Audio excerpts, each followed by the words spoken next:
Welcome to Lecture 3.3, Alternating Multilinear Forms.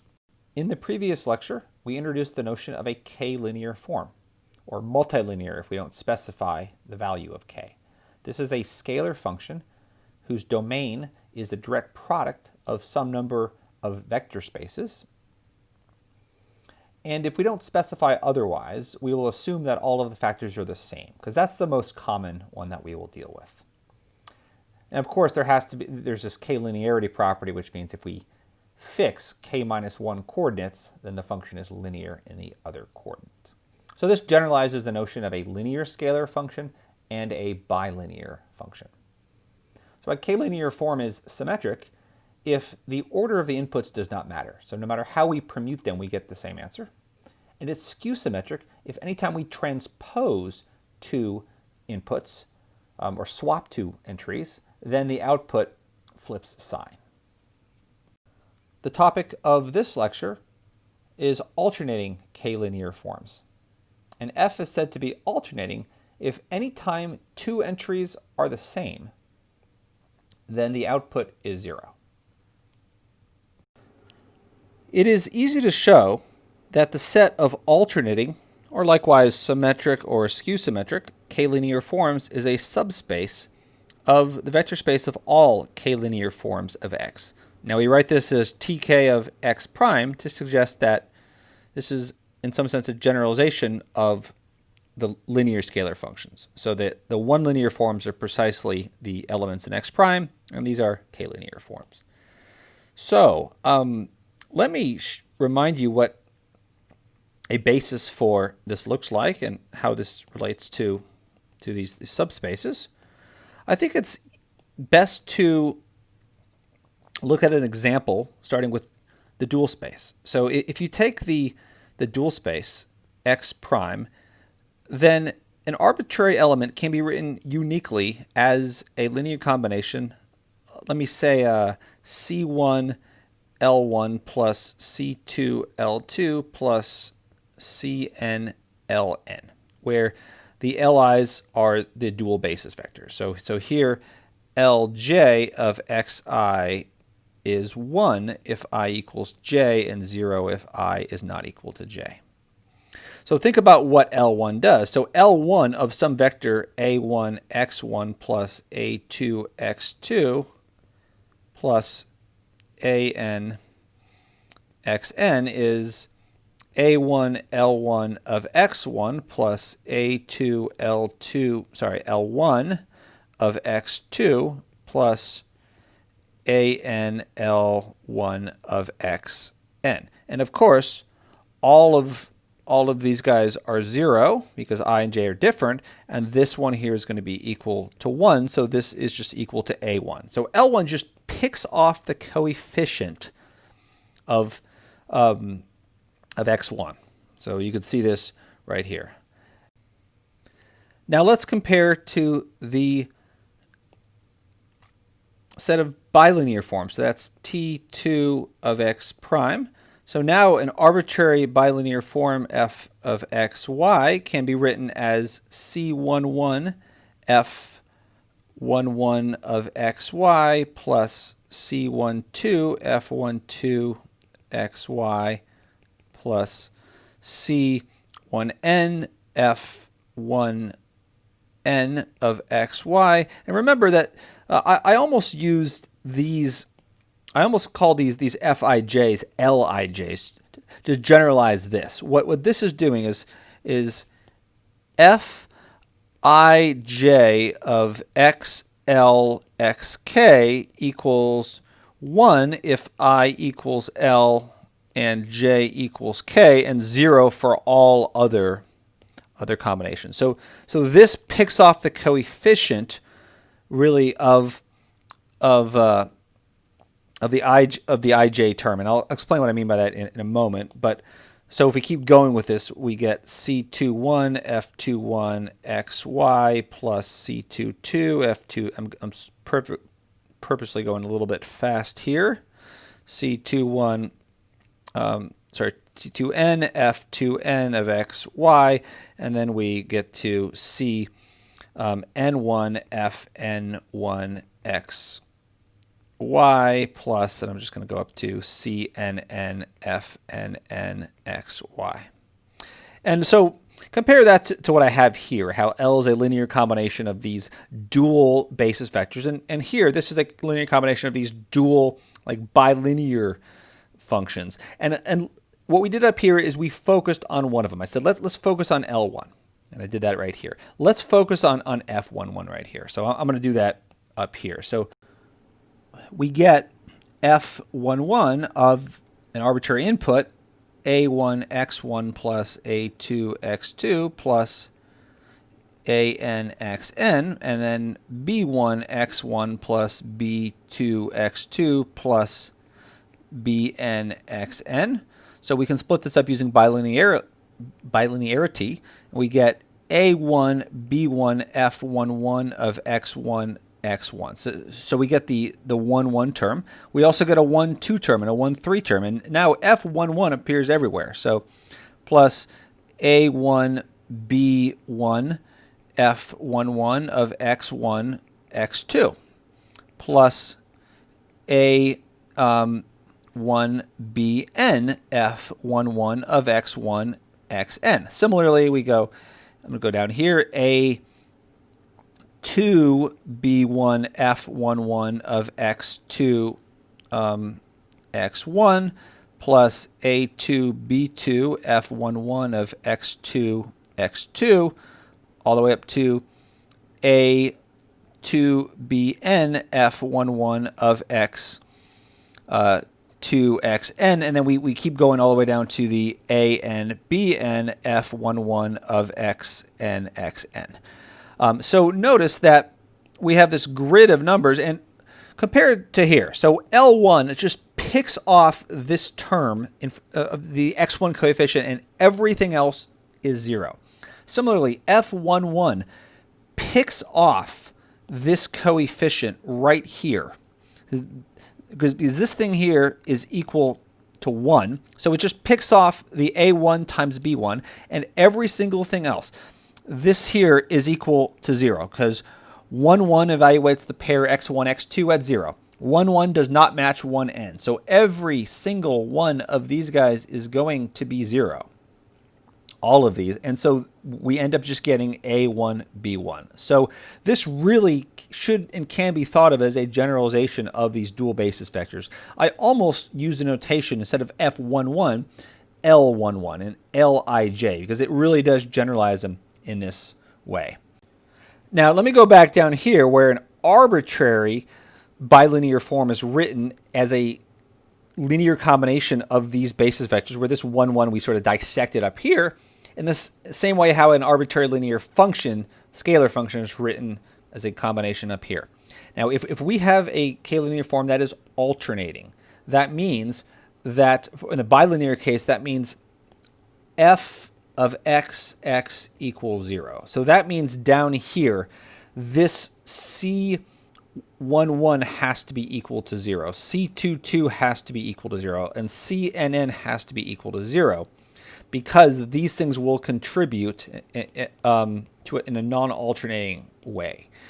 Similarly, so I will let you think about what the dimension of the vector space of alternating and linear forms is. Now, there might be a little bit more to that. I'll let you think about that. Symmetric, that means if that's going to force, so if your thing is symmetric, that's going to force a relation between C12 and C21. Namely, these are going to have to be the same. So these have to be equal. These have to be equal. Otherwise, if they're not equal, then you're going to get a combination of basis vectors that does not give xi, xj, that if you swap the order, gives you something else. And skew-symmetric is going to tell you something as well. It's going to tell you that these things are going to have to be opposite sides of each other. Now, so alternating, there's more restrictions than just these things being 0.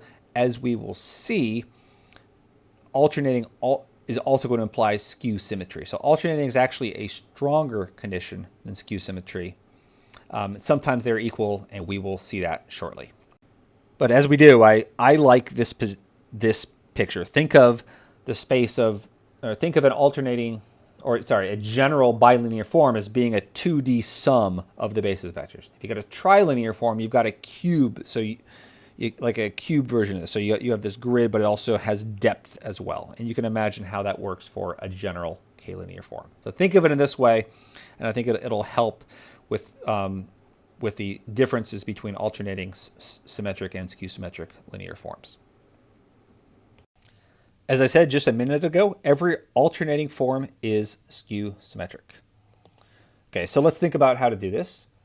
Let's say f is an alternating, so let's prove this. So let f of x1 up to xk be alternating. So what we have to do is, I'll do scratch work up top here. So if we have f of x1, xi, and then xj, and xk, so if two entries happen to be the same, then f is 0.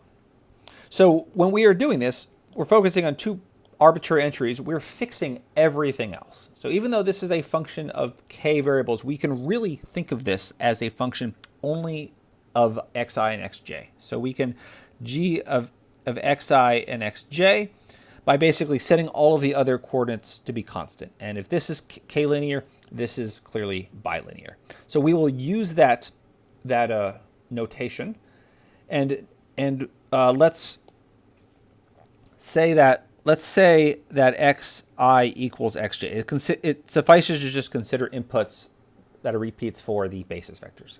So suppose xi equals xj. Let's consider g of xi plus xj and xi plus xj. This is, of course, equal to 0 because f and g are alternating. So we can use bilinearity and break this up and write g of xi xi plus g of xj xj plus g of xi xj plus g of xj xi. Now, because it's alternating, this, of course, is 0. As we've said, this is 0, this is 0. And so we have this relation right here. And, of course, if you move this over to the other side, you get that g of xi xj equals negative g of xj xi. In other words, if we swap the ijth entry, the sign sign flips. And I remember what this is back in F land. This is just F. And this is F with I and J flipped. So that's all we have to show. So in summary, we just showed that alternating implies, or if F is alternating, then F is skew-symmetric. And now let me show you why the converse is going to hold as well. Let me give you a proof that the converse holds. Now you should be suspicious because if the converse holds, why are there two different names? So hold on to that thought. So let's say, so I'm going to use the same notation. F is going to be a k-linear form, and what I need to show is that if xi equals xj, then I need to show that f with those two entries equals 0. So I'm going to use the same notation of g. There's no harm in doing that. So in other words, I will take, so I'm going to pick an arbitrary vector x, and I'm going to consider g of xx. So to show that f is alternating or g is alternating equivalently, all I need to show is that this is 0. And I can do that. And here's why. If we take, so because this is skew-symmetric, I can swap these two coordinates. They're the same. And if I do that, I get negative g of xx. And again, this is because, so let me write this down. By skew symmetry, this is equal to the negative of that. And of course, I can move that over and write 2gxx equals 0. So we have 2 times something being 0. That must mean that the something is 0. In other words, g is alternating. G, and hence f, is alternating. So I just showed you that the converse holds as well. So what's the catch? Why are these things called something different? Well, I cheated down here. See if you can spot it. I said 2 times something being 0 means that something is 0. In doing this, I am assuming that 2 is not equal to 0. And that's typically the case if we're dealing with the real numbers or the rational numbers or the complex numbers. But if our field k is equal to z2, in other words, the binary field 0 and 1, if all of my coefficients are binary, in this field, 1 plus 1 is 0. Now think of this like, if you're not familiar with, like clock arithmetic. We tell time. 13 o'clock is 1 o'clock. We're doing everything modulo 12. Or maybe a better example is military time is 0 hours to 23 hours. So 24 is the same as 0. 25 is the same as 1. It's the same thing here, but we're doing it modulo 2 instead of modulo 12 or modulo 24. So in other words, any time that we're in a field where 1 plus 1 is not equal to 0, then alternating and skew-symmetric are the same thing. And now Z2 is not the only field where this happens. There's larger fields turns out that for every power of a 2, there is a field of order 2 to the, what letter do I want to use? M. For every power of 2, there is a field of this order where 1 plus 1 equals 0. To state this formally, if 1 plus 1 is not equal to 0 in our field, then every skew-symmetric form is alternating. And notice that if we are in a field where 1 plus 1 equals 0, then that's the same thing as saying plus 1 is the same as minus 1. So I claim in this case that being symmetric and being skew-symmetric are actually the same thing. So if x of xy equals negative f of yx and minus 1 is equal to plus 1, then this is the same thing. So if 1 plus 1 equals 0, then symmetry is the same thing as saying as skew-symmetric, or f is symmetric is the same thing as saying f is skew-symmetric. And this really is a different case than all of the other fields. And let me just mention that in general, every k-linear function, k-linear form can be written. So I claim, let me just write this up as an exercise. In general, f can be written uniquely as the sum of a symmetric k-linear form plus a skew-symmetric k-linear form. And let me show you how to do that, and I'll let you figure out how to adapt this, whether it holds or not, in this exceptional case of 1 plus 1 equaling 2. So if I take my k-linear, let's just do it for bilinear, and I think you'll see how it generalizes. If I take f of xy, I can write this as f of xy plus f of yx over 2 plus f of xy minus f of yx over 2. And now notice that this is trivially symmetric and this is skew-symmetric. And of course, this adds up to that. So this is how to decompose f uniquely as a sum of a symmetric and a skew-symmetric form. Now, I think you'll see what goes wrong if you're 1 plus 1 equals 2. These are both symmetric and skew-symmetric, so there's really no uniqueness here, because you could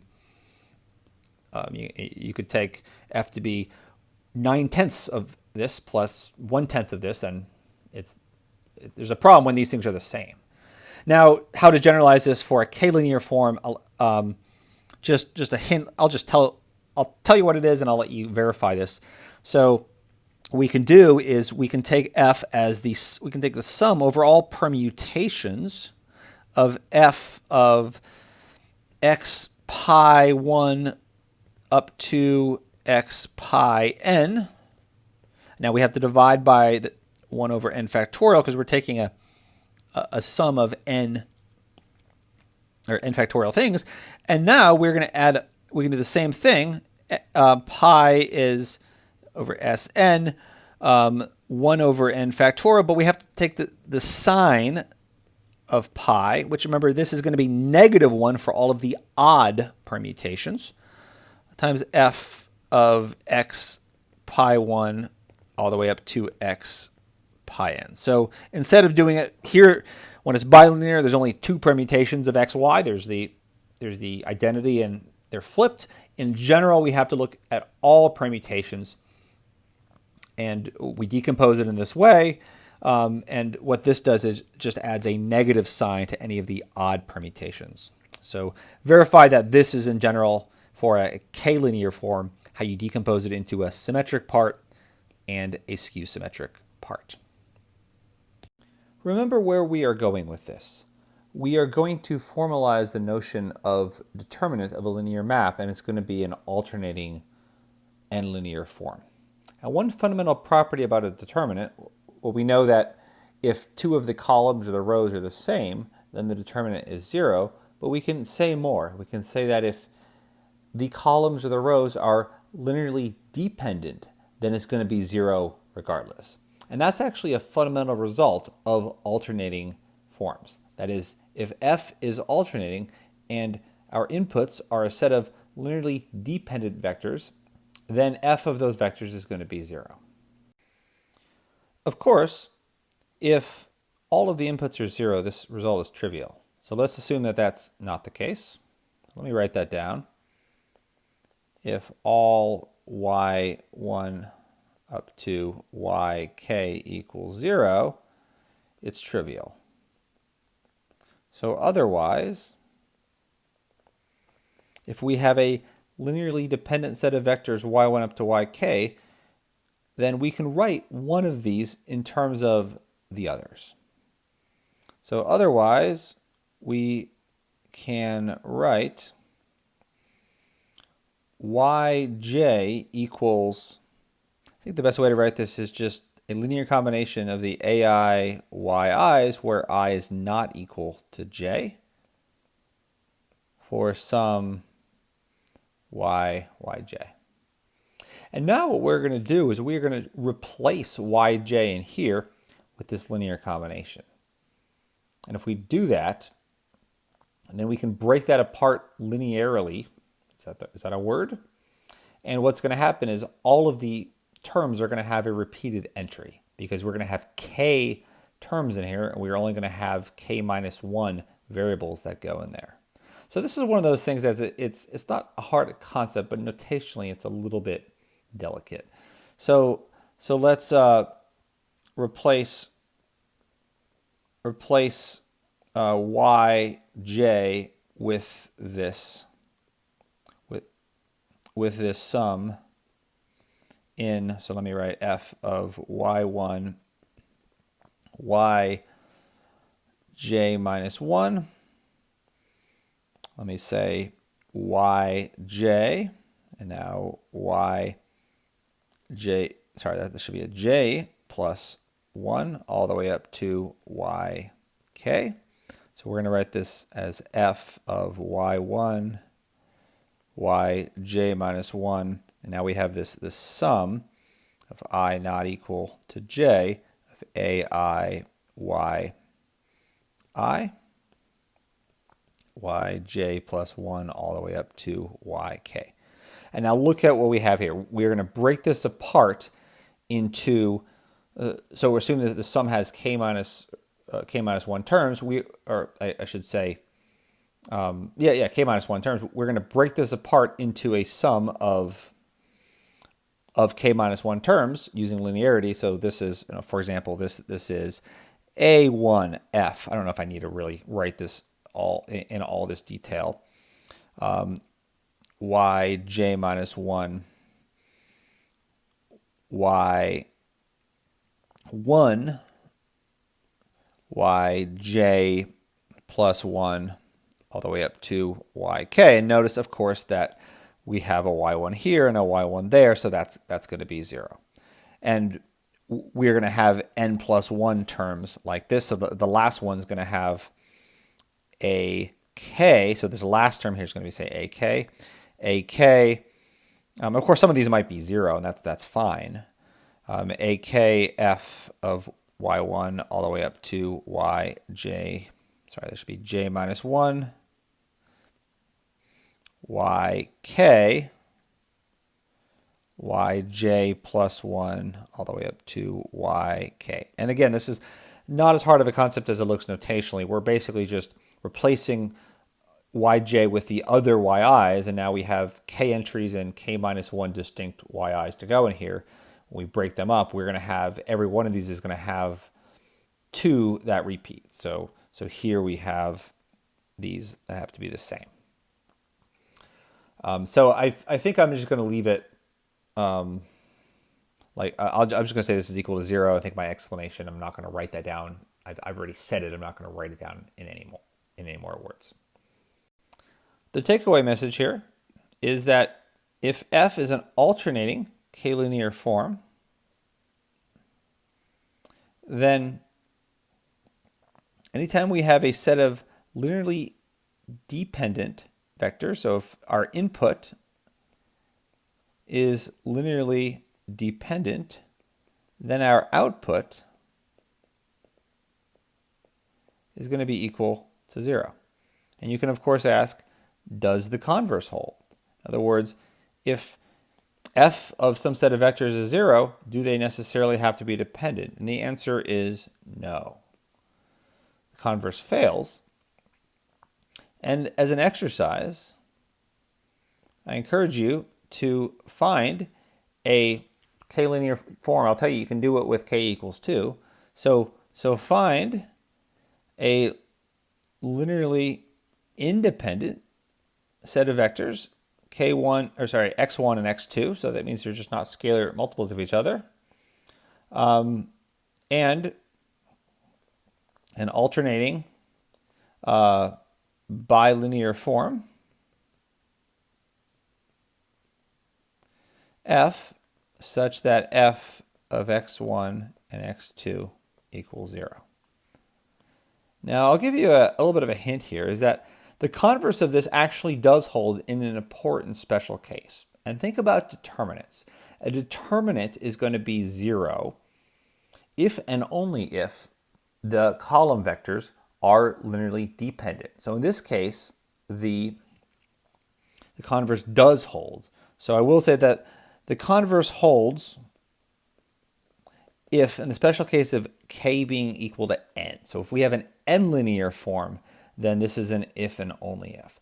So in other words, if you're going to find a counterexample, you cannot look for 2 vectors in a 2-dimensional vector space. If you have 2 vectors, you're going to have to look in at least a 3-dimensional space. So try x equals R3, and I think you can do this, especially because I've told you what a basis for this space of 2 bilinear forms is.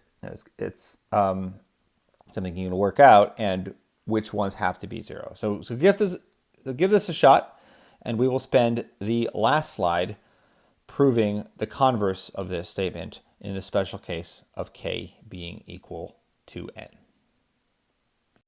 Here is the formal statement. If f is a non-zero alternating n-linear form, and we have a size n basis, e1 up to en, equivalently a size n linearly independent set, then f of that basis is non-zero. Now notice that I'm using e1 up to en. I don't suggest that this is the standard unit basis vectors because we're not necessarily even in Rn, but I've been using the xi's to denote the placeholders or the variables in these k-linear forms. And I don't want to cause any confusion with now using them as our basis, which is what I did in previous sections and previous lectures.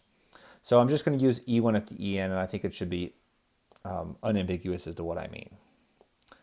Okay, so here's what we're going to do now for the proof. We are going to pick y1 up to yn in x. We're going to write these guys using our basis. So we will write y1 equals a11 e1 plus all the way up to a1n en, and then yn is a n1 e1 plus a n n e n. And now we're just going to write f of y1 up to yn. And what I'm going to do is I'm going to show you how I can write that in terms of this one value here, the value of f on the basis. And so times some constant. So if this is 0, then this is 0 for any choice of inputs. And that's impossible because f is non-zero. So that's where we're going. So I'm going to write this as f of, now in place of each of these yi's, I can put this linear combination. So I'm going to put in, let's say j equals 1 up to n of a1j ej. And then j equals 1 up to n a n j e j. Okay, so now what? Now this we can apply multilinearity. And if we do that, I mean, think about what this looks like. This is f of a11 e1 plus all the way up to a1n en a21 e1 plus, plus, and then dot, dot, dot, a n1 e, sorry, yeah, is that right? A n1 e1 plus, plus a n n e n. And we apply multilinearity, and we're going to get a whole bunch of sums. We're going to get f, actually, let me say that. We're going to get, so we get this term with this term with this term. And so here we get a11, a21, this giant term times f of e1, e1, all the way up to e1, plus, and then all the way up to f, en, en, en. So in here we're going to get some term f, of e3, e2, e4, e3, etc. And any time that there are two entries that are the same, it's going to be 0 because f is alternating. So we're going to get, I think we're going to get, if you count them, n to the n terms here. Some of them are going to be 0 just because the coefficients might be 0, but we have n entries and we have n choices for each entry, but the only ones that survive are the permutations. So we can write this as a giant sum of permutations, pi over all Sn. Now some of these coefficients might be 0, and so we're going to call the coefficient c pi f of e pi 1 e pi n. So this is some permutation of the basis vectors. Now remember, we can always undo this permutation. And if we do that, we get out only a plus or minus in front. So I can write this as the sum over all permutations. C pi times, remember, the sine of pi. So this is 1 if this is an even permutation, and it's -1 if it's odd. And this is f of e1 up to en. Okay, so now what does this say? Well, this is well, first of all, this thing here, we can isolate and we can pull outside of the sum. We don't need to do this, but let me just write this. So this is f of e1 en, And the sum is just sum pi in Sn C pi signature of pi. So these things in here depend on what thing we chose. But what this is saying is that f of any input is some constant times f of the basis vectors. So in other words, if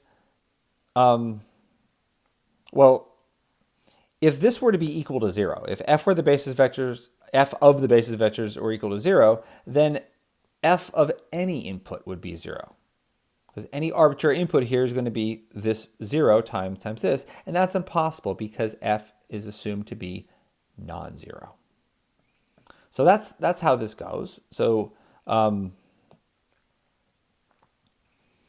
f, let me just say that f e1 en equals 0 implies that f of y1 up to yn equals 0 for all y1 up to yn, and that is impossible because of this non-zero assumption.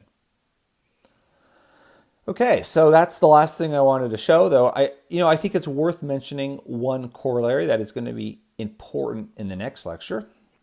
And let me say it first, and then I'll talk about why it's the case. So I claim, actually, let me write it down. So a corollary is that any two alternating n linear forms are linearly dependent. And of course, for two things to be linearly dependent, that just means they are scalars of each other. So why is this true? So if we have another, so let's suppose that we have another alternating n linear form. So let's say G of, so G is another one. So we can compute G of E1 up to En. And that's a number, just like this is a number. Now, this might even be 0. Well, let's just assume it's not 0. So this is going to be some constant times f. Let's say it's lambda times f of E1 up to En. So in other words, think of f as a determinant. Think of f as the signed volume of this unit n cubed. And think of G as some other signed volume. So it might be 15 times the signed volume, or it might be some other mysterious non-zero alternating n linear form. My claim is that the only thing it can possibly be is the signed volume times some scalar. Which is just a different normalized version of that. There's no other function that it can be. So if we compare G and F on these unit bases, or I shouldn't say unit, on this basis, I claim that this same relationship holds. So I claim that this holds on any input. So if I take G of y1 up to yn, then I'm also going to get lambda of f of y1 up to yn. And that's what it means for these f and g to be scalar multiples of each other, or since they're just two vectors, equivalently linearly dependent. So, why is this true? Well, let's go through. I don't know if I don't really do this normally in lectures, but let me cover things up, or let me write over things. So let's write g here. So g of y, and let's go through this. It's going to be the same thing. It's going to be g of this same linear combination, which is going to be the same thing. I'm going to have a g here. And now this is going to become a g here. You know, I could probably make this. Oh, I'll just keep it as is. So this is going to be a g here. And once again, it's going to be a g here. And now, look at this. We know that that is just lambda times f. So this whole thing is lambda times f of e1 up to en times this number, c pi sine of pi, and this, of course, is lambda times f. So this thing right here without the lambda is just f of y1 up to yn. That's what we started with here in blue. So I just showed that g of this input, of an arbitrary input, is lambda times f of an arbitrary input. So I will state that as corollary 3.5 because I think it might be important enough to give a number because I might be referring to it in a later lecture. That any two alternating and linear forms are linearly dependent. So what that tells us is that the subspace of alternating and linear forms, gotta be careful here, has dimension at most 1. So what we will do in the next lecture is prove that the dimension is equal to 1. Because we still haven't shown that there actually is an alternating and linear form. Because we know that there are no alternating n+1 linear forms, right? Because you can't have, if you have n+1 vectors, they will be linearly dependent. So how do we know that for all n, there is always going to be a non-zero and linear form? That's what we'll do next. That will confirm that the subspace of alternating and linear forms is one-dimensional, and the determinant is going to be the unique one of those that is normalized to evaluate to 1 on the unit cube. Now that in Rn that is. That's I'm going to define it abstractly, but that's how you should think about what it's going to be. Okay, so stay with us. I'll see you next time.